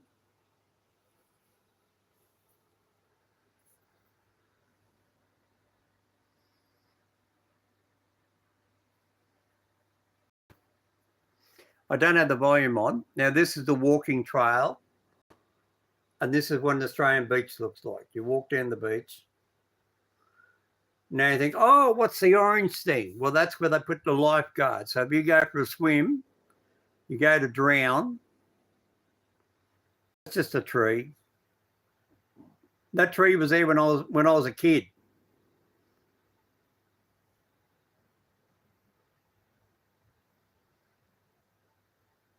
And that's where I used to swim when I was a kid. I'm now 61 years old. So 50 years ago, I used to swim there.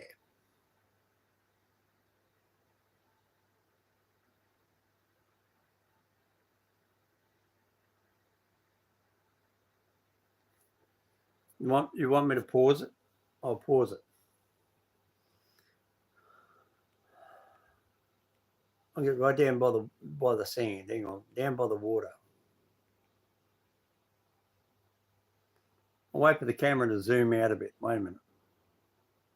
I was only learning how to use a camera there, so I'll try and get a good shot. Wait a minute.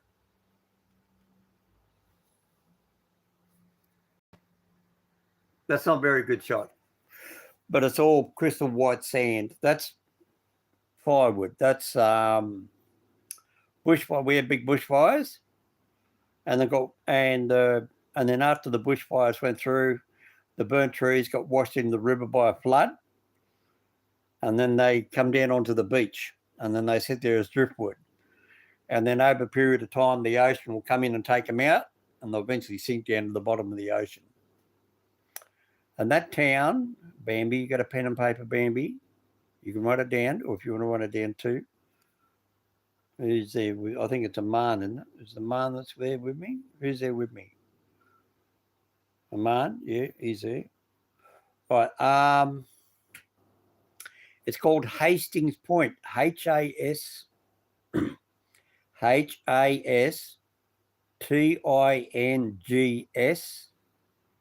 Point. Hastings. Hastings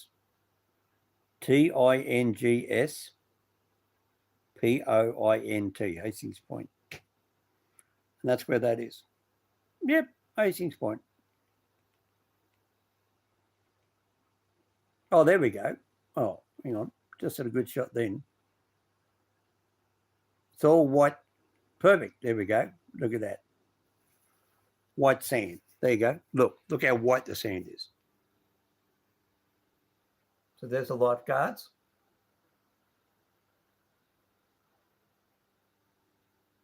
So look, nobody's walked there. It's only them.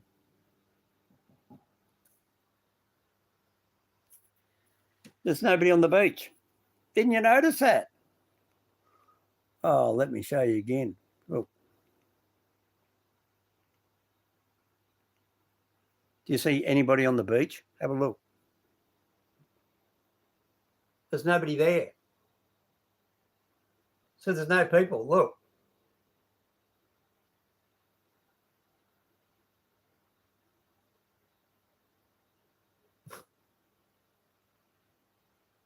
And look, the flag's moving. Yeah, that's a movie. That's not a picture.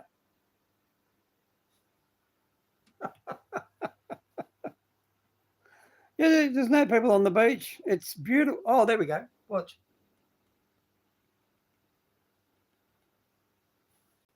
There you go. Look at that. 3 people there. 4, 5, 6, 7, 8, and one person up here. Uncrowded. Look at that. See, one person up here. 2, 3, 4, 5, 6, 7, 8. 8 people on a beach. What do you think about that? Just 8 people on a great big white sandy beach. No garbage, no plastic bottles, no glass bottles, no chippy packets. Oh, my God. You know, Bambi, you've been talking now for 1 hour and 45 minutes. I've been talking now for an hour. Oh, Bambi, what are you going to do to me? What else do you want to see? I don't know.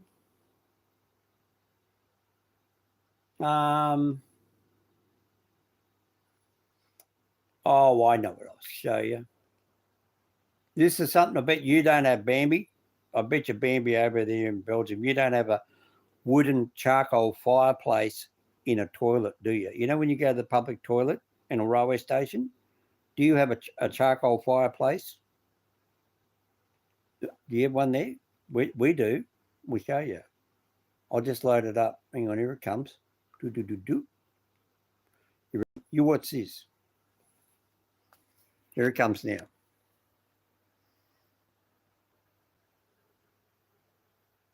There's the door.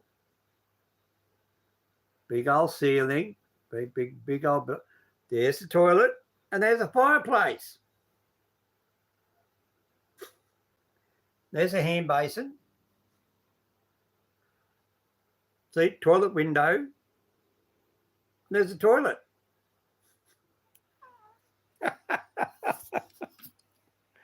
Yeah, that's how cold it gets. Look.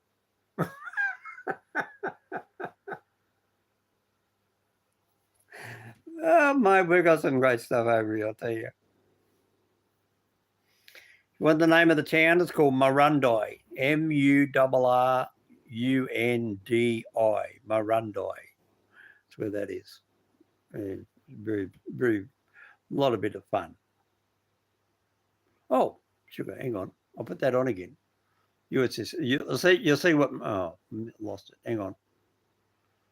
This is how busy this town is. You wait to see how many people are standing on the train station. You ready? You ready for it? Watch. Hang on. I'll wait for it to come around. So it's got a sewing club.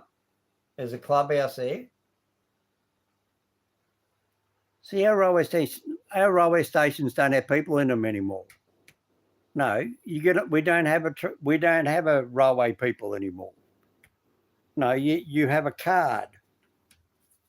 And you get a card and you just ding, tap on, tap off, bing, tap on, tap off.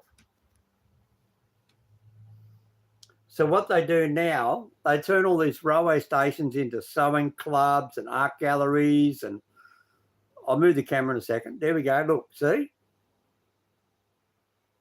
They raised up the platform. So that's what I'm pointing at.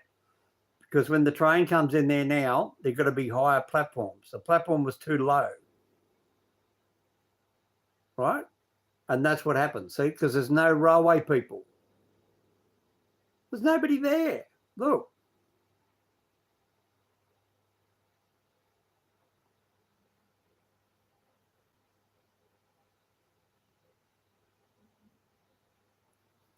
There's nobody out there.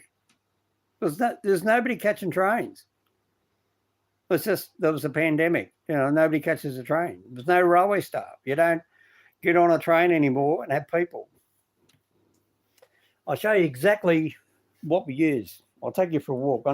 Bambi says, go and have a cup of coffee, Mr. Hominoid. You're due for a cup of coffee. So Bambi, no, dog's in bed. We're not going to get him out of bed. Put the kettle on. Bambi says, oh, yeah, this is good. We'll walk in Mr. Hominoid's house. Ooh. Look at here. Yeah, Bambi, what's that? You know what that is? Go on, have a guess. Come on, leave me a comment. What is it? Look at the top bit there. See, look, it's got that. What is it? Come on, what is it? Leave me a comment. What is it? It's a sign of friendship between me and you. What? Yeah, friendship between Australia and another person. If I sent you one of them, it's a sign of friendship. So there you go. Look. I thought it was a bus driver. You see it now? Passenger driver. See? Bus. Told you. I don't lie to you. I won't lie to you. Oh, I don't care who watches it. Now, when we catch a train now here in Australia, you don't buy a train ticket. No, you don't buy a train ticket. You have one of these things I got somewhere. Where did I put them? Oh my God, I take them out of my dilly bag and I've lost them. What did I do with them? Oh, Bambi said she's going to come down here and do my housework. Bambi! Oh, Bambi! Is that him? I don't know what I've done with them. No. God, what did I said everything? Oh, God, I'm getting old. I'm getting old. Silly Bambi. Bambi, can you come and pick me up and take me home back to Belgium? Oh!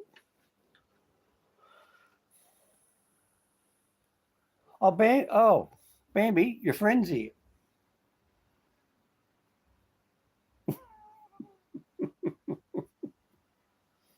Oh, look, the other friend's here. The Joey. It's a kid's toy. Where did I put it? All right, hey, Bambi, you want to see a good-looking bloke? That's me when I was 30 years ago. Was I good looking or what? Nice and skinny then. Hair on my head.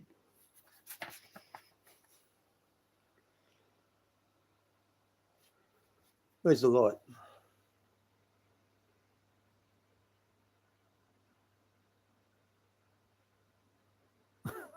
I almost look Belgium. Bambi said, you do. You look more like a Belgium. Oh, where is it? I'm trying to show it. It's a little tiny card. It looks like a banking key card. And when you get on the train, just go tap. Right? That's all you do. Oh, that was a good picture. Hang on a sec. Lost it. Oh, it's a big mansion. There we go. This is an Australian country town. Have a look.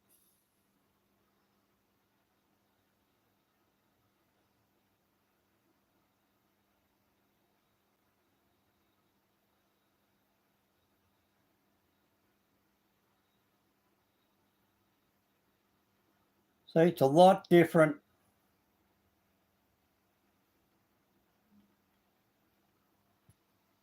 Can you see the difference between here in India and Belgium? Big flat ground, great big mountain ranges, big rain clouds up here, big highway street lights. Totally different. Totally different world.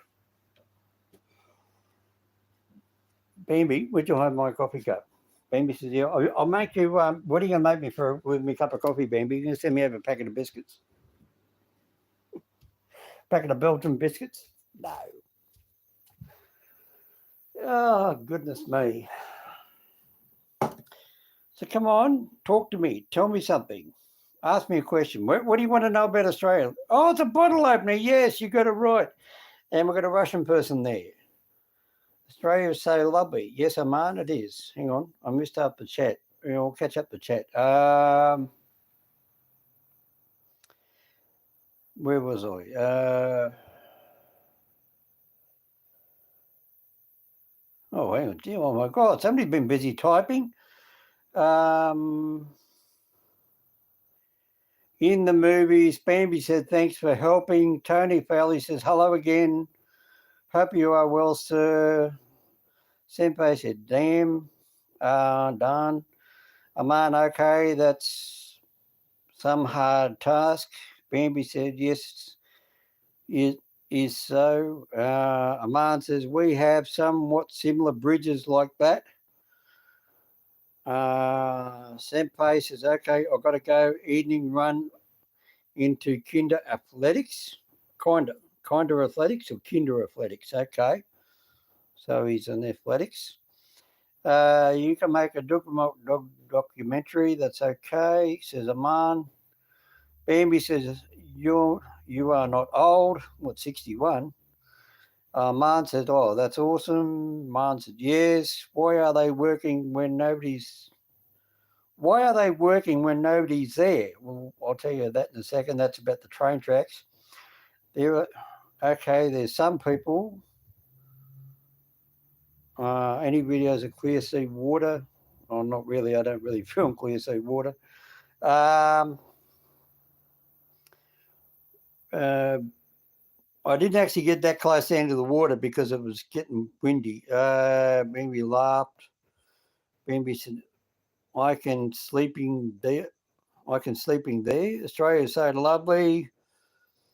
A Russian said something in Go, and the man said bottle opener. Yes, it is. It is a bottle opener. It's old Australian custom. You have a friend overseas, you send them over an Australian bottle opener with a magnet on it, with a kangaroo or something like that. And the idea is when you're a young person in Australia, many years ago, you used to go up, and before they had ring pull cans, we used to have bottles of beer and have to have a bottle opener, and you'd share a bottle of beer with your mate. So by sharing a can opener with somebody, or a bottle opener with, sorry, not a can opener, a bottle opener with somebody, that's what your way of saying, yes, you're my friend from Australia.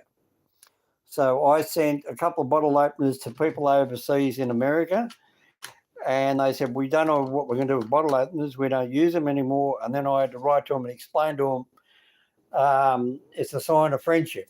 So one bloke had 4 bottle openers with all different things on them, and another one had 4, and another friend he had 6, I think, because he was a quadriplegic. Bambi, that's the one you send, the quadriplegic guy. He got 6 of them: kangaroos, koalas, Opera House, Harbour Bridge, all the other sort of things. You just put them up on the fridge. But it's just a sign of respect as a friendship. It's a friendship type of thing. So if I sent you one overseas, you think, oh, all the way from Australia, it's a bottle opener. You'd say, no, that's just my friend. So next time you go and have a beer, you'd say, oh, yeah. Anyway, I'm coming up here all the 2 hours, Bambi. I want to have my cup of coffee. Bambi says, yeah, go and have your cup of coffee. Well, Bambi, 1 o'clock Sydney time, Friday. Now you're listening, I'll be on a live stream chat face-to-face with the guy called Seattleite Jack over in America, and his mate Howard. So you can log into me or Seattleite Jack, SEATTLEITE Jack, JACK. And 1 o'clock Friday Sydney time. I don't know what time that is in Belgium. I wouldn't have a clue. 1 p.m. So probably be about 8 p.m. Belgium. Might be, I don't know. You'd have to look it up. I wouldn't have a clue. All right. Anyway, Bambi, is that just you there now, Bambi, is it?